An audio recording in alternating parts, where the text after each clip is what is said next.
Assalamualaikum warahmatullahi wabarakatuh. Untuk pertemuan kelima kali ini, kita akan membahas mengenai activity dan juga intent. Nah, dalam activity dan intent terdapat beberapa submateri yang akan dibahas. Yang pertama yaitu mengenai activity, yang kedua yaitu daur hidup dari activity, yang ketiga yaitu intent, dan yang terakhir aplikasi dari project to activities. Nah, yang pertama mengenai activity. Nah, activity ini merupakan layar tunggal pada aplikasi dengan interface yang bisa digunakan pengguna untuk berinteraksi. Nah, bisa kita katakan ketika kita membuka aplikasi email, nah mungkin kita akan melihat sebuah activity yang menampilkan daftar email baru dan juga ada activity lain yang akan bisa kita pilih nantinya. Seperti kita mau menulis email atau misalnya kita ingin membuka kotak masuk email. Nah, activity ini merupakan suatu halaman yang berisikan sebuah aktivitas yang akan kita jalankan pada sebuah aplikasi. Nah, di sini activity dalam sebuah aplikasi Android itu tidak hanya satu. Jadi terdiri dari beberapa activity yang disesuaikan dengan aplikasi yang digunakan. Nah, jadi aplikasi itu sendiri terdiri dari koleksi activity yang dibuat sendiri atau yang digunakan kembali dari aplikasi lain. Nah, jadi umumnya itu satu activity di aplikasi ditetapkan berupa sebuah activity utama untuk di halaman utama aplikasi. Jadi ketika kita membuka sebuah aplikasi, pada aplikasi utama itu merupakan activity utama. Nah, di sini untuk activity yang lain itu merupakan sub atau pilihan activity untuk ke menu-menu atau perintah selanjutnya. Nah, jadi di sini bisa kalian baca juga activity itu seperti apa. Jadi dia merupakan layar atau tampilan layar tunggal yang merupakan berisi perintah-perintah yang akan kita pilih nantinya sewaktu kita mengakses aplikasi Android tersebut. Nah, yang kedua kita akan bahas mengenai daur hidup si activity. Nah, ini merupakan pengembangan dari si activity itu sendiri. Jadi di dalam daur hidup ini, karena di dalam sebuah activity itu akan menyediakan interface atau antarmuka untuk satu layar pada sebuah aplikasi. Jadi nanti kita pasti ada bagian interface yang akan ditampilkan di dalam sebuah activity. Nah, di sini pengguna dapat berinteraksi dengan activity untuk melakukan tugas yang ingin dilakukannya. Jadi tergantung dari tugas atau perintah yang ingin kita inputkan ke dalam sebuah aplikasi. Nah, jadi activity ini menyediakan antarmuka atau interface yang dirancang berbeda ya untuk tujuan yang terdefinisi baik. Nah, jadi seperti untuk activity untuk mengambil gambar, mengirim pesan ataupun untuk melakukan panggilan. Jadi tergantung dari aplikasi yang kita akses. Nah, jadi ini bisa disesuaikan dengan activity atau aplikasi yang kita gunakan. Jadi di sini dalam siklus activity ini memiliki life cycle callback method ya untuk setiap state atau keadaan. Jadi di sini di mana dia akan merefresh ya atau dia akan memanggil kembali proses yang ingin kita kerjakan. Nah, ini dia untuk si daur hidup activity. Nah, di dalam daur hidup si activity ini ya ada 3 keadaan. Nah, yang sedang berjalan atau sedang eksis pada saat beroperasinya sebuah aplikasi. Yang pertama ada namanya running, di mana di sini activity terlihat oleh si pengguna atau kita bisa melihat langsung pada tampilan layarnya. Nah, lalu yang kedua ada yang namanya pause. Jadi di sini kita sedang membuka activity lain. Nah, pada si foreground-nya dan pengguna berfokus pada activity tersebut sehingga activity yang dibuka sebelumnya itu akan terpause. Nah, tetapi activity masih hidup karena sebagian masih terlihat walaupun tidak dalam fokus. Jadi kita bisa mempunyai 2 activity di mana kita tidak fokus pada activity sebelumnya, tapi activity yang terakhir kita buka. Tapi kita bisa melihat juga activity yang sebelumnya. Nah, lalu yang ketiga ada yang namanya stop. Nah, jadi di sini activity ditutup keseluruhan atau kita close. Jadi kalau misalnya kita sedang membuka aplikasi dan kita close aplikasi tersebut, maka di situ sama sekali tidak bisa kita lihat tampilannya atau kita tidak bisa mengecek proses aplikasi yang kita buka terakhir kali. Jadi kalau misalnya di post kita masih close keluar biasa, mungkin kalau kita pakai di aplikasi handphone, kita masih bisa buka lagi aplikasi tersebut, lalu kita bisa mengecek activity atau perintah terakhir yang kita inputkan. Tapi kalau kita sudah close secara permanen, dalam arti kata kita membuang dari aktivitas yang sedang berjalan, maka kita harus mengulang lagi prosesnya dari awal. Ini dia. Untuk si daur hidup activity. Nah, jadi gimana sih metode daur hidup activity tersebut? Nah, jadi di sini bisa kita lihat gambar atau sebuah bagan. Nah, ketika sebuah activity pada transisi masuk ataupun keluar dari berbagai keadaan, hal ini diberitahukan ke dalam berbagai metode callback dari class activity. Jadi di sini ada beberapa class activity-nya. Jadi metode callback ini bisa di-overriden ya untuk menambahkan kode yang diperlukan dieksekusi saat transisi dari setiap keadaan state. Jadi kita akan transisi dari tampilan atau keadaan menu activity satu dengan yang lain. Nah, jadi sini kita ada menu on create. Nah, di mana kita akan membuat, lalu kita start, kita akan memulainya, lalu kita di sini resum, kita melakukan proses, dan yang selanjutnya bisa kita pause, lalu kita stop. Nah, jika ada namanya kendala untuk di activity tersebut. Nah, selanjutnya di dalam metode daur hidup si activity, nah tadi kita sudah katakan bahwasannya di sini terdapat metode life cycle callback. Nah, jadi di sini ada beberapa life cycle callback yang terdapat pada class activity-nya nanti. Yang pertama ada on create, yang kedua ada on start, dan juga on resum. Nah, jadi di sini di dalam on create ini kita akan memanggil ketika activity dimulai. Nah, jadi kita di sini adalah proses mengeksekusi sebuah activity.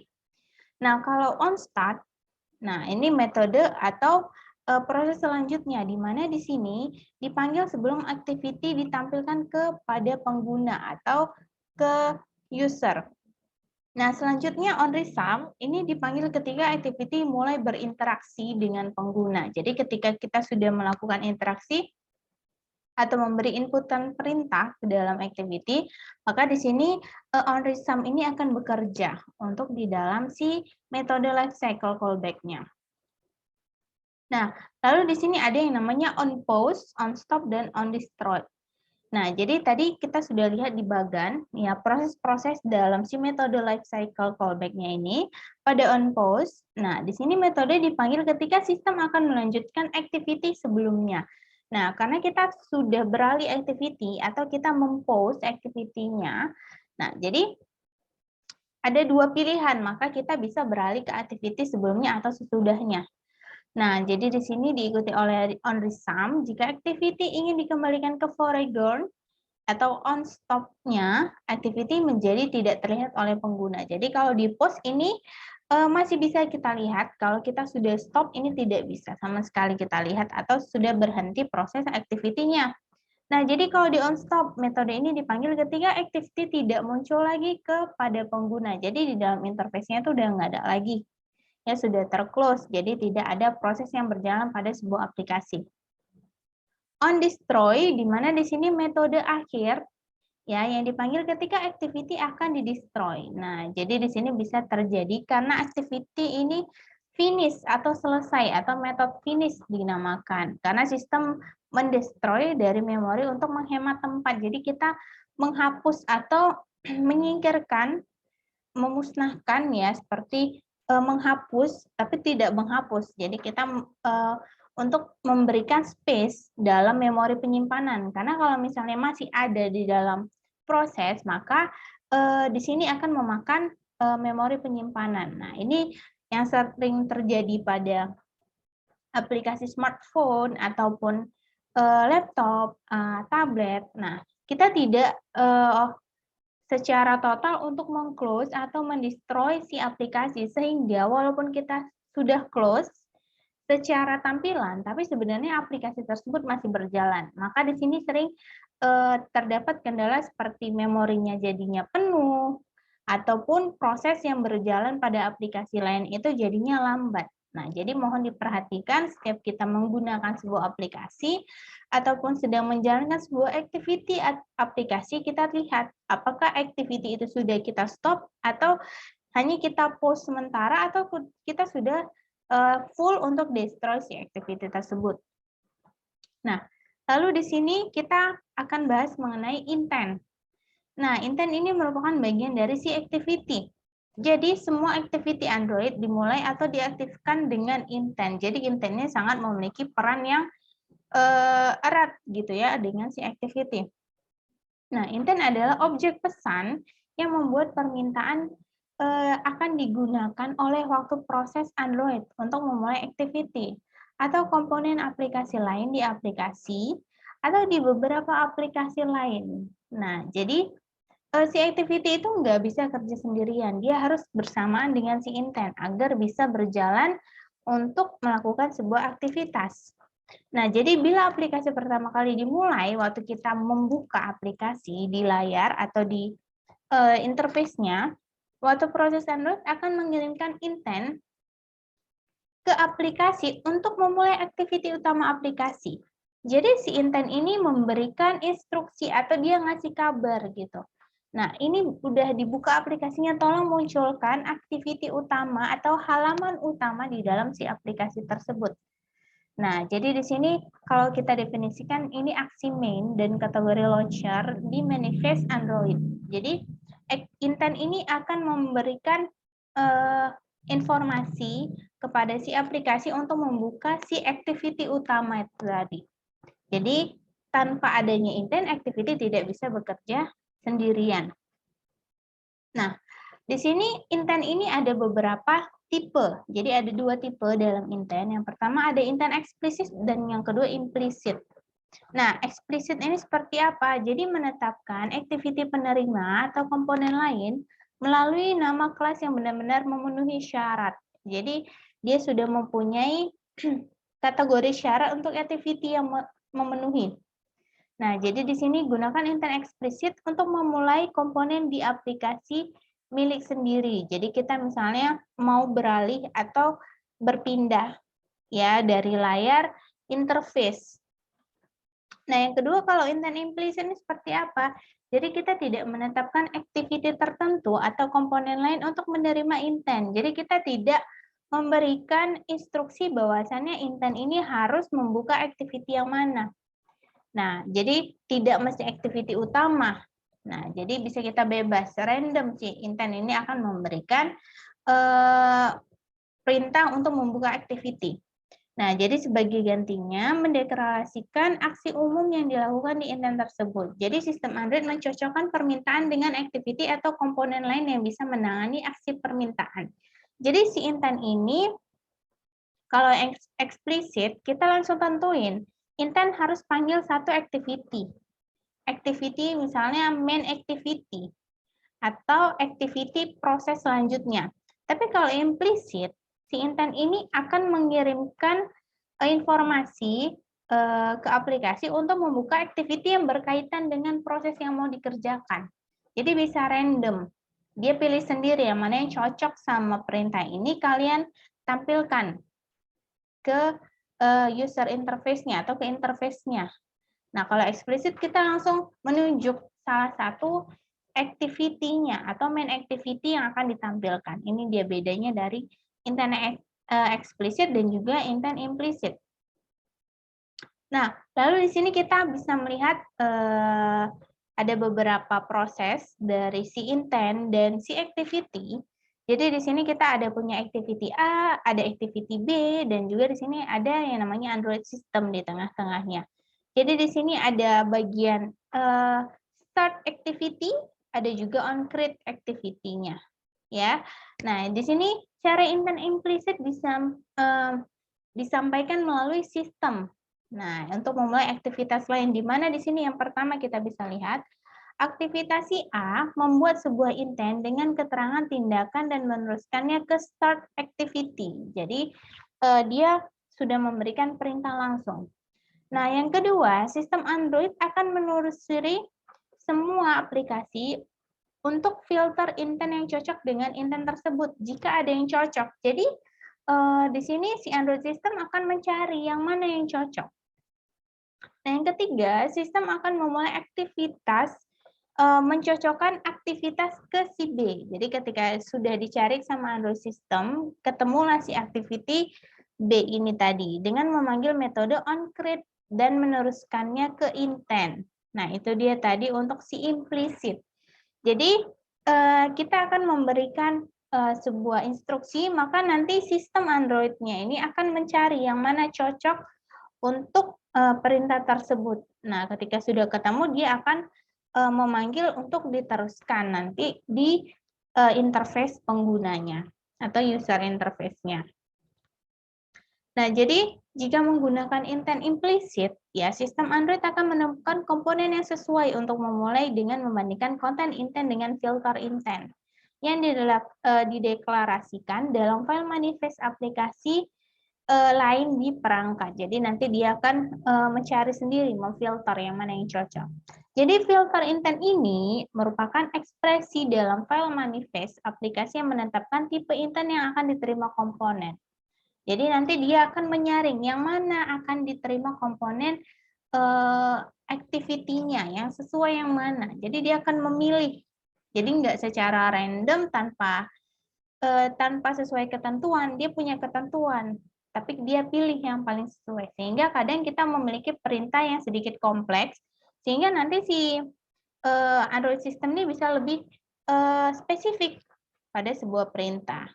Itu dia tadi. Misalnya gini, dengan mendeklarasikan filter intent untuk aktivitas, akan memungkinkan aplikasi lain untuk langsung memulai aktivitas dengan intent tertentu. Jadi, kita langsung, itu kalau misalnya kita tadi pakai explicit, kita langsung menuju satu activity. Sedangkan kalau implicit, kita memberikan pilihan kepada Android system untuk mencari yang sesuai dengan perintah itu tadi.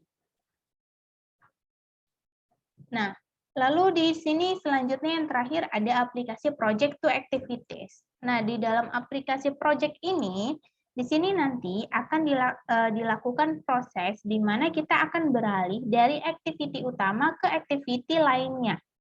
Nah, jadi seperti saat kita mengakses sebuah aplikasi, dari menu utama aplikasi, misalnya menu home, kita bisa ke menu yang namanya menu pesan, ataupun kita ke menu galeri. Nah, itu dia tadi. Kalau misalnya kita dalam sebuah aplikasi. Nah, kalau kita dalam sebuah aplikasi email, nah, jadi menu utama email itu apa? Misalnya tampilan keseluruhan dari menu-menu yang terdapat di dalam si email, aplikasi email. Nah, itu adalah merupakan activity utama. Ketika kita ingin beralih ke menu atau ke pilihan kotak masuk, maka itu kita beralih ke activity selanjutnya, yaitu activity kotak masuk ketika kita ingin mengecek tampilan atau isi dari si kotak masuk itu. Nah, jadi disinilah kita butuh membuat aplikasi Project to Activities. Ya, jadi ini salah satu aplikasi sederhana di mana kita akan beralih dari satu halaman ke halaman lain, dan bisa juga kita kembali ke halaman utama itu tadi. Nah, ini di sini khusus di dalam aplikasi Android. Nah, di sini kita menggunakan si Android Studio. Nah, mungkin kalau kita dalam website, ya dari menu utama, menu home, kita bisa ke menu misalnya menu galeri, ataupun kita di sini bisa ke menu informasi, tapi kita bisa juga lagi kembali ke menu home atau menu beranda misalnya. Jadi di sini ada aplikasi Project to Activity yang bisa dijalankan, dicoba di dalam Android Studio. Nah, silakan nanti kalian klik saja di membuat Project to Activities. Di sana ada langkah-langkah, proses-proses yang akan kalian kerjakan di dalam membuat Project to Activities ini sendiri. Nah, untuk lebih jelasnya, misalnya ada yang kurang paham atau ingin kita diskusikan, nanti kita akan diskusikan di pertemuan selanjutnya. ya pada saat di pertemuan tatap muka di pertemuan ke-7. Nah, jadi mudah-mudahan beberapa intisari materi pada pertemuan kelima ini bisa kita pahami dan juga bisa kita praktekkan. Ya, jika ada kekurangan atau yang belum paham bisa kita lakukan diskusi nanti pada pertemuan ke-7. Jadi, silakan untuk dicoba untuk membuat aplikasi project activity ya atau to activity-nya agar kita bisa melihat perbedaan atau bagaimana cara membuat dari activity utama ke activity lainnya. Sehingga nantinya kita akan bisa membuat sebuah aplikasi yang sempurna dari awal hingga akhir. Nah, demikianlah ini merupakan dari materi untuk pertemuan kelima mengenai activity dan intent. Nah, bagi yang ingin diskusi, nanti bisa kita diskusikan pada pertemuan berikutnya. Nah, untuk tugas pada pertemuan kelima tidak ada, jadi silakan untuk diulas kembali atau dicek kembali untuk materi PowerPoint dari pertemuan kelima dan juga dari aplikasi Project to Activities pada pertemuan kelima. Nah, akhir kata saya ucapkan terima kasih. Assalamualaikum warahmatullahi wabarakatuh. Sampai ketemu lagi di pertemuan selanjutnya.